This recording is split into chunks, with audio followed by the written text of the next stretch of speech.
Guys কি বলবো, মানে কিছু বলার নাই। এদিকে না করে এই ভিডিওতে কোনো কালার গ্রেডিং না করে কোনো প্রকারের ভালো এডিট, সেই ভিডিওগুলো ভাইরাল হয়ে যায় একদম। হ্যাঁ, একটা বুম বাং গান লাগাই ছেড়ে দিই।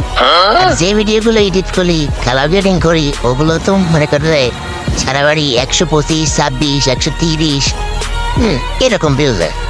মানে কাকে যে কি বলবো, না বলতে পারতেছি জরিনাকে, না বলতে পারতেছি ইউটিউবের মানে এই যাই হোক যে বানায় সেগুলো।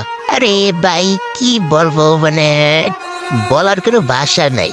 এই পর্যন্ত ভিডিও বানায় যতদূর দেখলাম যে কষ্টের কোনো মূল্য নাই, তারপরও যে চেষ্টা করে তার কোনো হার হয় না। আর গাইজ সাপোর্ট করেন, পাশে থাকেন যদি ভিডিওগুলো ভালো লাগে, আর পাশে থাকেন যাতে আরো ভালো ভিডিও বানাতে পারি, আপনাদের সামনে দিতে পারি। ইনশাআল্লাহ পরবর্তীতে আরো ভালো কিছু করার চেষ্টা করবো। আল্লাহ হাফেজ।